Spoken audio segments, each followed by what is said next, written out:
meus queridos irmãos, sejam todos bem-vindos mais uma vez ao nosso canal Teologia Simplificada com o pastor Evandro Oliveira. Aqui você encontrará assuntos sobre a Bíblia, sobre teologia, também temos devocionais, sermões, temas da escola bíblica dominical e muito mais. E hoje a nossa videoaula está maravilhosa e eu convido você para ficar conosco até o fim do vídeo para conferir. Esse videoaula é bom para você que é professor da escola bíblica dominical, superintendentes da EBD, você que é pregador, estudantes ou seminaristas. E hoje vamos estudar a última lição do terceiro trimestre de 2021, lição de número 13, que tem como tema o cativeiro de Judá. Você está na Escola Bíblica Dominical, terceiro trimestre de 2021, CPAD Adultos. O tema do trimestre é o plano divino para Israel em meio à infidelidade da nação. Muito bem, meus queridos irmãos, vamos para o cabeçalho da nossa lição. Lição de número 13. O cativeiro de Judá. Texto áureo diz assim: porém, zombaram dos mensageiros de Deus e desprezaram as suas palavras e escarneceram dos seus profetas, até que o furor do Senhor subiu tanto contra o seu povo, que mais nenhum remédio houve, segundo o livro de Crônicas, capítulo 36 e o versículo de número 16. Verdade prática diz assim: todo ser humano se torna cativo de suas escolhas e das suas consequências. Vamos para a leitura bíblica em classe. A leitura bíblica em classe se encontra no segundo livro de Reis, capítulo de número 24, versículos 18 até o 20, e segundo livro de Reis, capítulo de número 25, versículo de número 1 até o versículo de número 10. Vamos para o objetivo geral. O objetivo geral é sinalizar o efeito dos pecados cometidos pelo povo de Deus. Objetivos específicos. Queremos lembrar os professores que os objetivos específicos referem-se ao que o professor deve atingir em cada tópico. Por exemplo, o objetivo 1 refere-se ao tópico 1, com os seus respectivos subtópicos.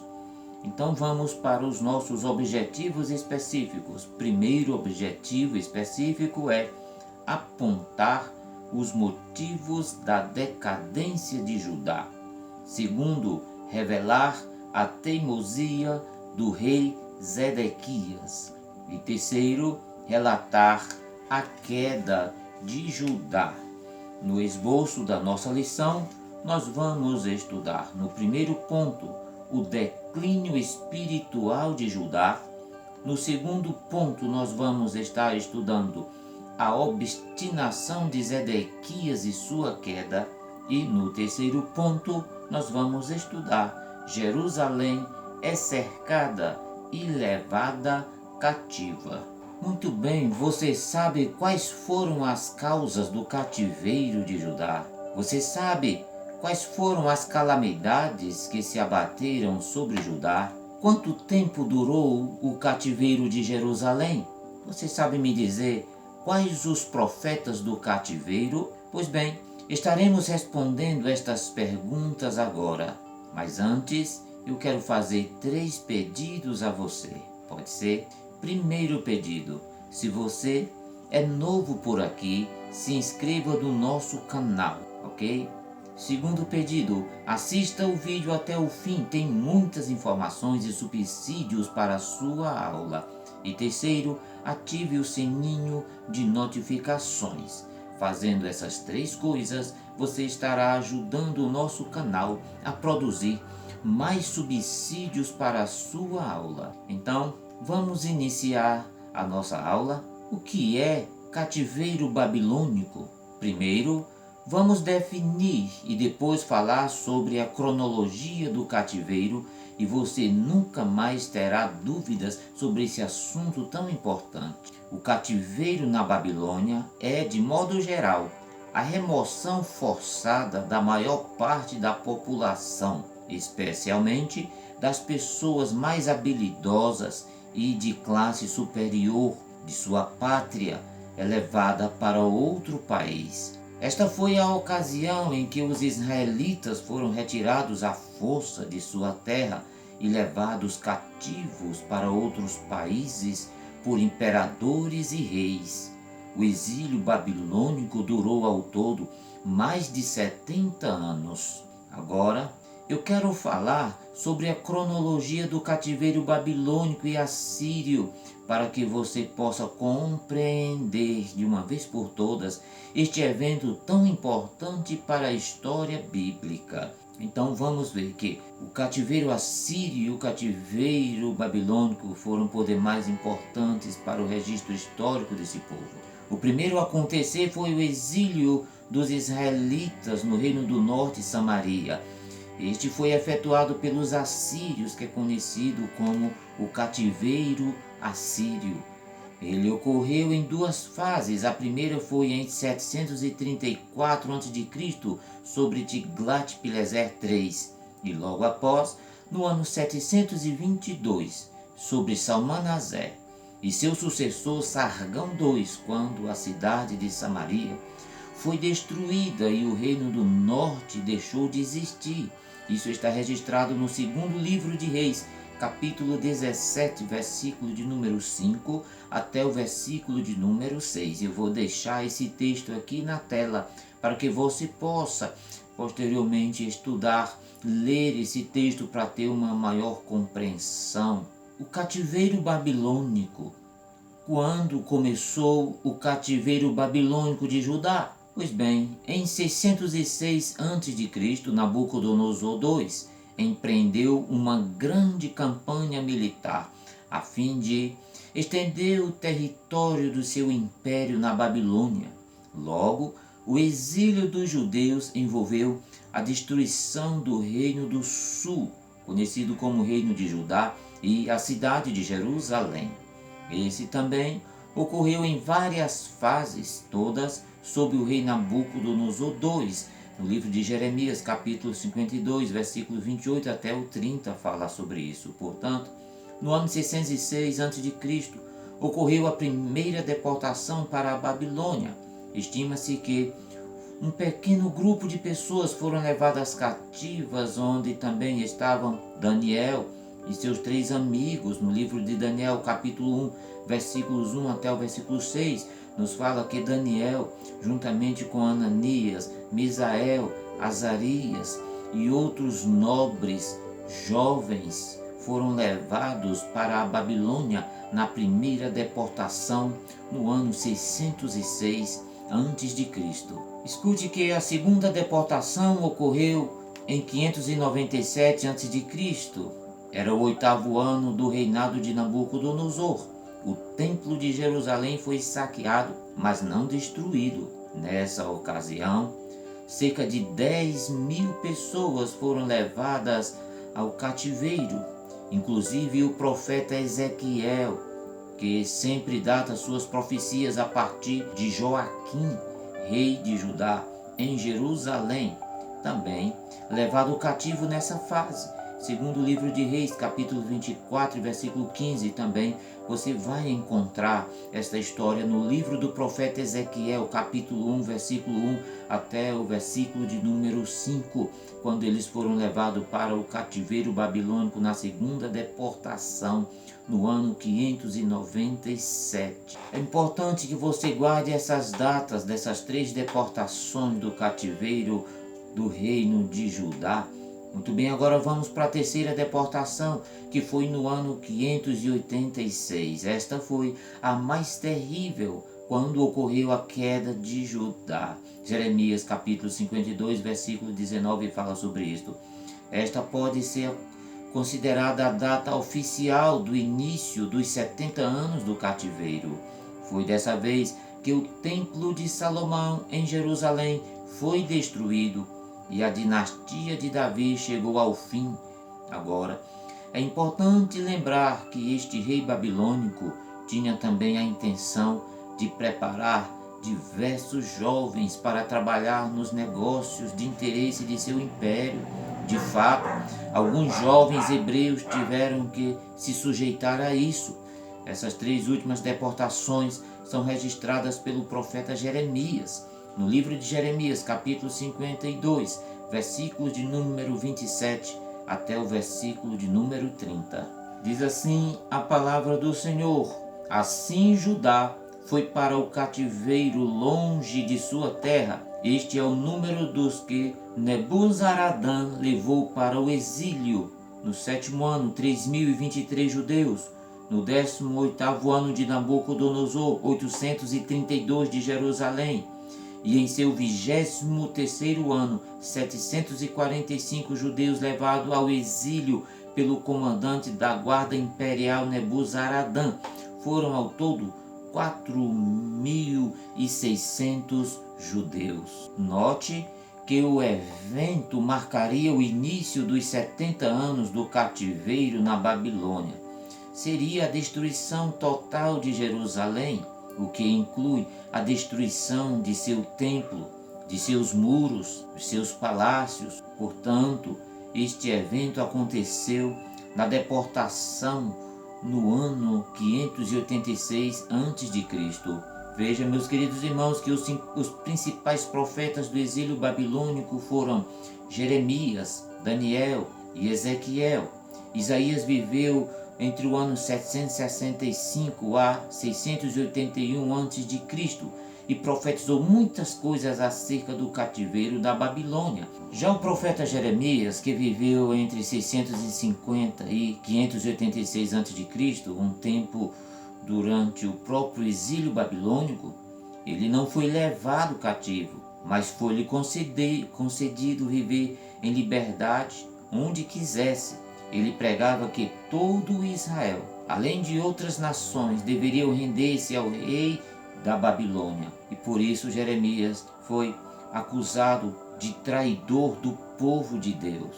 Estes são os profetas maiores que estiveram atuando no período do cativeiro babilônico: Daniel, Jeremias, Ezequiel.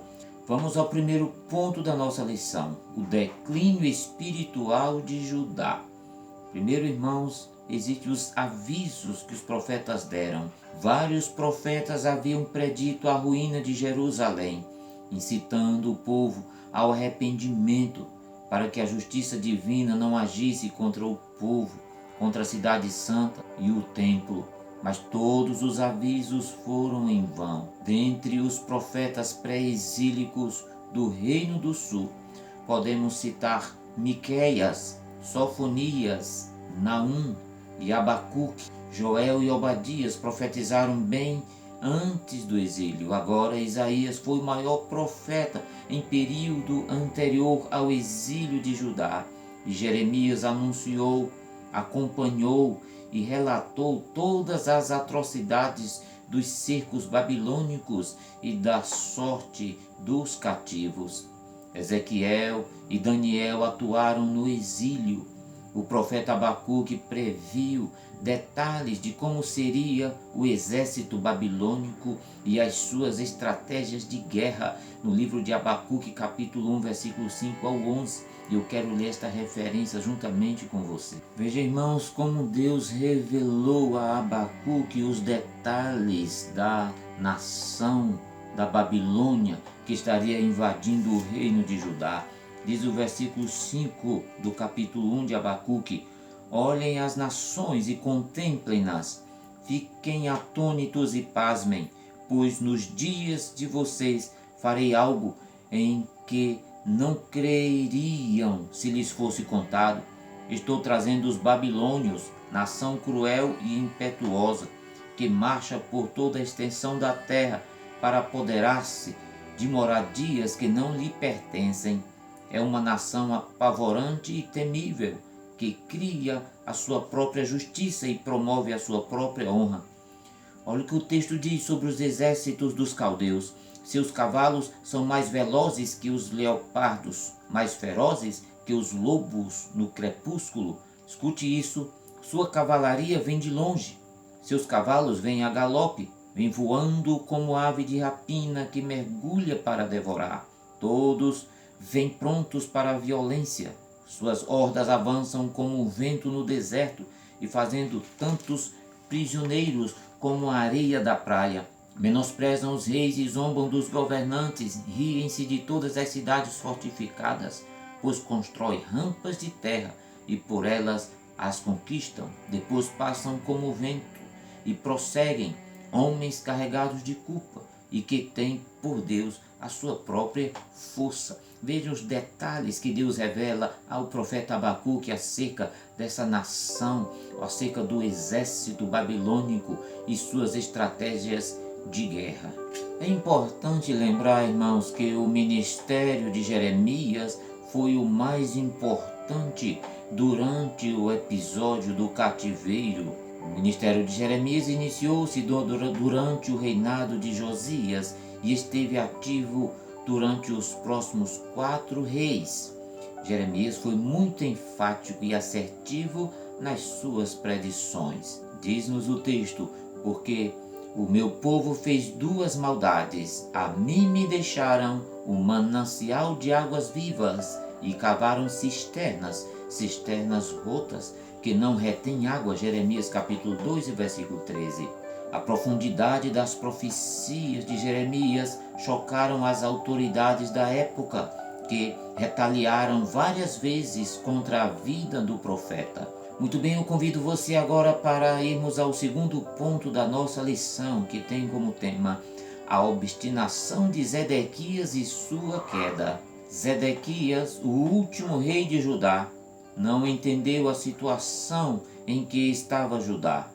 Não ouviu o profeta Jeremias, nem mesmo discerniu que o tempo do fim havia chegado. Também não discerniu que Judá iria para o cativeiro, que a potência mundial da época, a Babilônia, não pouparia uma nação enfraquecida e teimosa, com rebeliões facilmente sufocadas. Agora, irmãos, veja que o rei Zedequias havia sido posto no trono pelo próprio Nabucodonosor.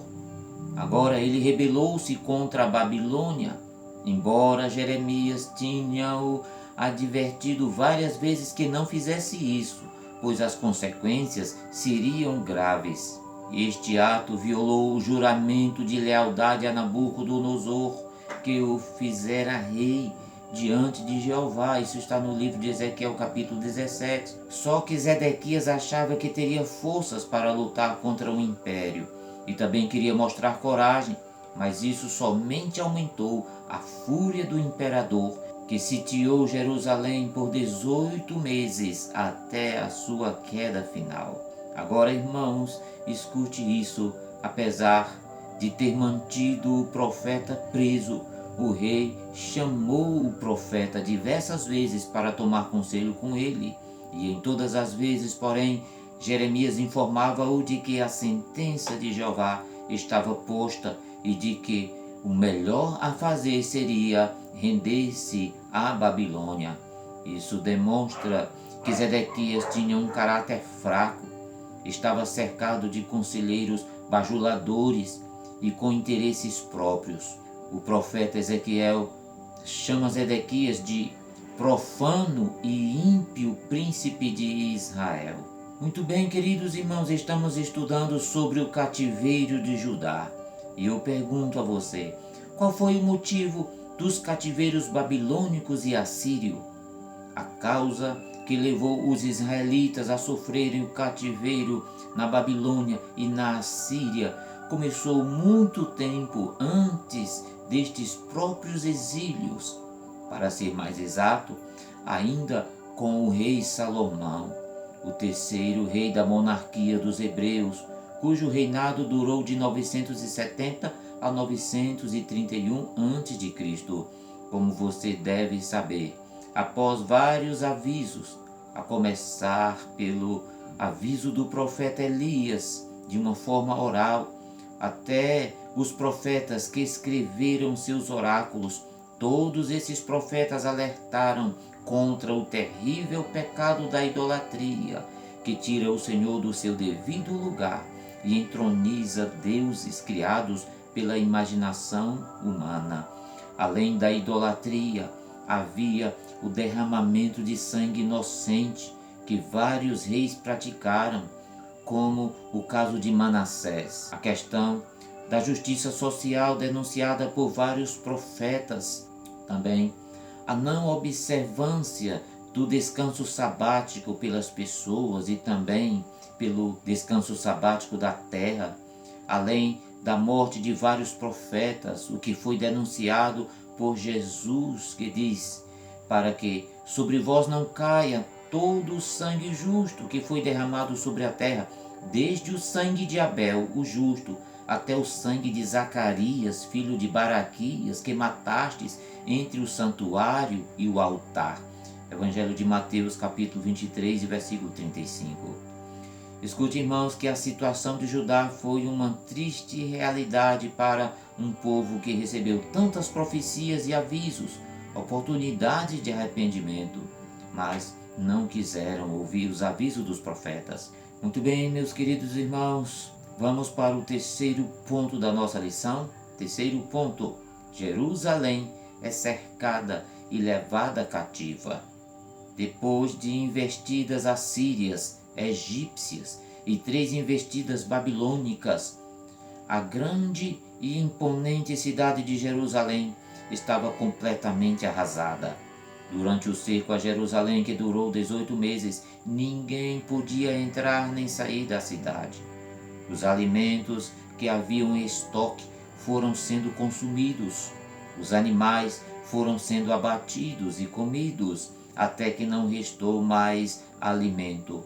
A cidade, então, estava numa situação de extrema pobreza e miséria. Foi nesse momento que o exército da Babilônia rompeu uma brecha no muro e entrou na cidade. O templo, que havia funcionado durante 380 anos, foi completamente saqueado, destruído e queimado com a invasão babilônica. A glória de Israel foi embora. Jerusalém caiu, apesar dos esforços de Yahvé, por meio de seus profetas, de restaurar o seu povo. Mas eles escarneceram de suas palavras, até que não mais houve remédio senão a destruição e a deportação. Vejam, meus queridos irmãos, a visão de Ezequiel dá conta de que a tragédia principal não foi apenas a deportação, foi pior do que isso, pois a glória de Deus havia sido retirada do templo e para lá nunca mais voltaria. Diz-nos o texto: e a glória do Senhor se alçou desde o meio da cidade e se pôs sobre o monte que está ao oriente da cidade. Livro de Ezequiel, capítulo 11 e versículo 23. Veja, meus irmãos, que somente na era escatológica é que a glória do Senhor voltará ao templo, e dessa vez na própria presença do Senhor Deus da glória, por meio do Messias. Diz a palavra do Senhor assim: e virá o desejado de todas as nações, e encherei esta casa de glória, diz o Senhor dos exércitos, e a glória desta última casa será maior do que a primeira, diz o Senhor dos exércitos, e neste lugar darei a paz, diz o Senhor dos exércitos. Livro do profeta Ageu, capítulo 2, versículos 7 e 9. A destruição final de Jerusalém aconteceu após a terceira investida babilônica, com a queima do templo, do palácio real e dos edifícios importantes, bem como a leva dos restantes, inclusive os sacerdotes.